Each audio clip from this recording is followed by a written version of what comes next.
Hey guys, and welcome to another great B review. I'm your host this week, Brian from B Hero Fights, and I'm happy to be joining you guys doing a live stream of my review tonight. So, we've done a lot of different streams and views and everything else like that.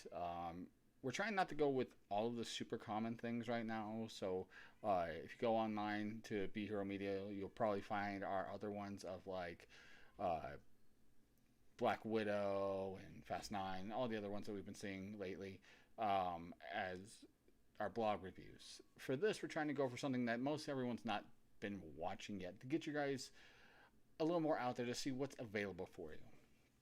So this week, what I thought about putting on for us, well, reviewing for us, would be Masters of the Universe Revelations on Netflix.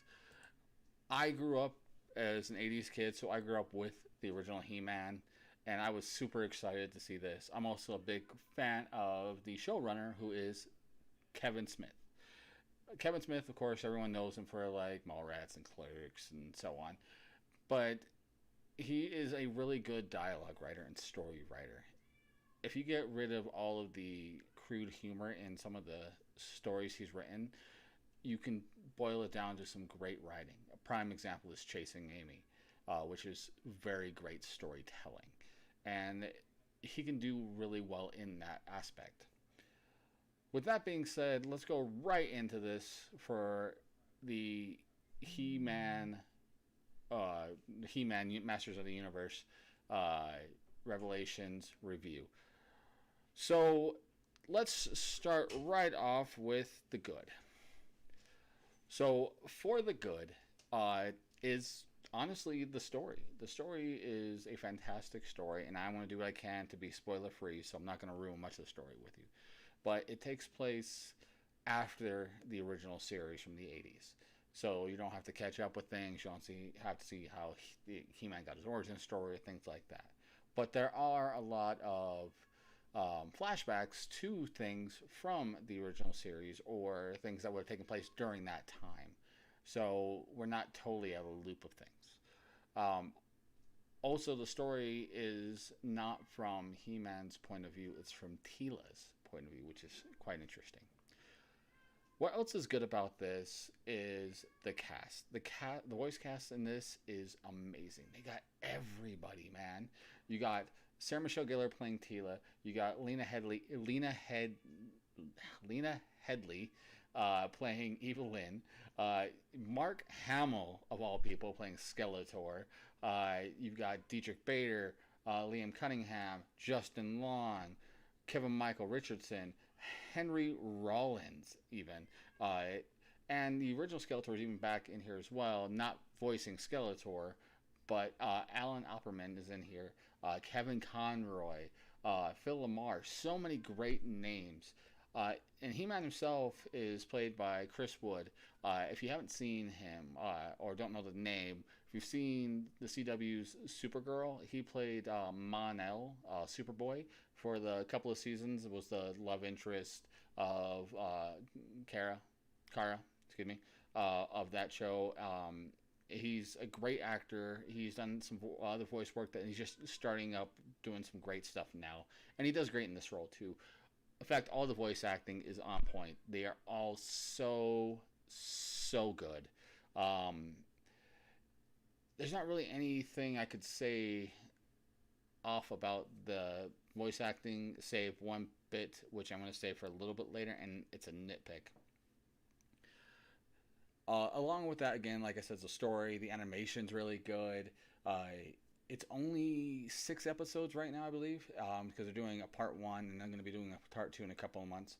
Uh, but it seems to be doing really great. A lot of people are enjoying this, myself included.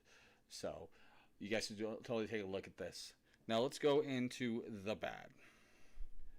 So for the bad, I'd have to say it's trying to find its audience. And in that, some of the dialogue is not there. There's some dialogue that's high up there, adult dialogue, because they're aiming for all the kids like myself who grew up in the 80s and everything else like that, that just loved He-Man, had all the action figures and everything else. But then there's some stuff that there's very low towards kids. It's almost like they're aiming to have a generational thing, or having the adults from what used to watch the shows watching it with their kids. But there's aspects in this show that you just can't do that because there's some stuff, not nudity or straight up gore, but stuff that's just not there for younger kids. I'd probably say 7, 8, 9, 10. I mean, it's all dependent on your own child, so you have to decide that. But I wouldn't go much lower than like 7 myself. My oldest daughter's 8. I'd let her watch it, but my youngest daughter's 4, and I probably wouldn't let her watch it. Just because of some of the violence and things that happen in it. But they don't know where they want to go dialogue wise. Um, with that dialogue, they're seemingly trying to find its voice still. Uh, Again, the story is told by Tila, like that's her point of view, and Sarah Michelle Gellar just knocks it out of the park. But some of the dialogue she has with others is very one dimensional, if that makes sense. So that'd probably be the bad of this.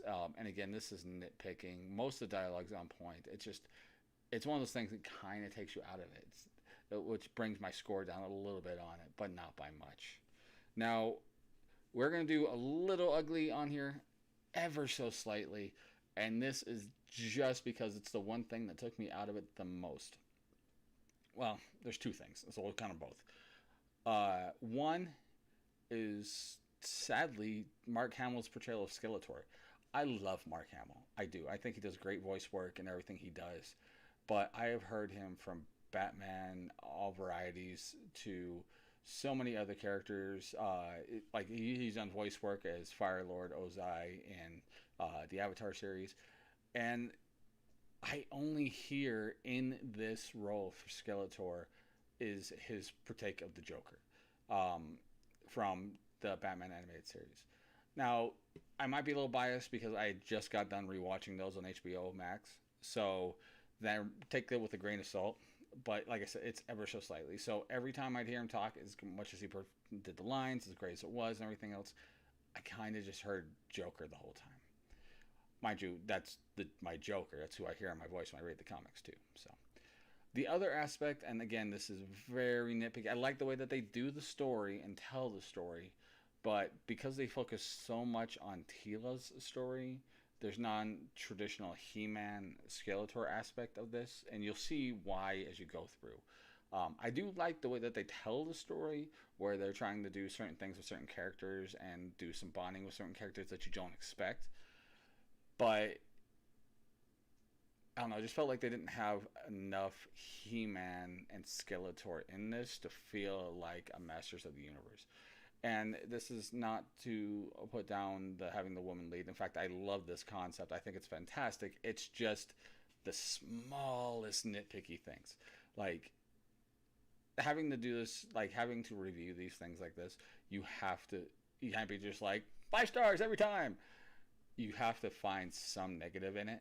And I'm just going on the things that my brain clicks as like, this took me out. And that was it. I hope the next season they have a lot more. And in some of the flashbacks, they do a lot of stuff with He-Man and Skeletor. But it just, like, he was in every episode, but he didn't feel like it didn't feel like Masters of the Universe series. And that's my biggest takeaway. I like the path they're going on it, and I want them to continue. And this is probably more of a me than anything else, but that's the smallest thing. So I think out of this, between just those couple of small things, I'm probably going to give this 4 out of 5 Swords of Power. Just because the dialogue didn't know who it was talking to, like who the audience was, or who they were aiming for the audience to be. The little bit of the voice acting from Mark Hamill, again, that's probably more of a me thing, and similarly, just the lack of He-Man Skeletor in the series, and it's understanding of why, and I hope they give a great payoff towards it in the second half. It's one of the things I don't like when they split shows up like this, is you build up to something, but because you don't see what they're aiming for in part 1 season, part 2 season, that you miss out on the story. It's almost like I would have rather waited until the second half to watch it. Now, that's what I'm saying. This might be great for you guys, and I hope you guys do watch this series. It is fantastic. Again, the voice acting's on. Kevin Smith knocks it out of the park with the story. I just want to be able to have that completed so I know where they're going with that story. The 6 episodes or so they did with it just wasn't enough. So, but guys, I hope you enjoyed this quick little B review. Go watch this on Netflix, Masters of the Universe. Fantastic. Don't forget to hit that subscribe button, hit the notification so you can see whenever we come on with B Review, B Hero Fights podcast, or when we stream myself, Tom, Clark, any of the members of the B Hero community. All right, guys. Well, I will catch you guys next time, and as always, enjoy the movies. That's the wrong one. I need to hit the right button. In fact, we're just going to go ahead and stop this. Bye.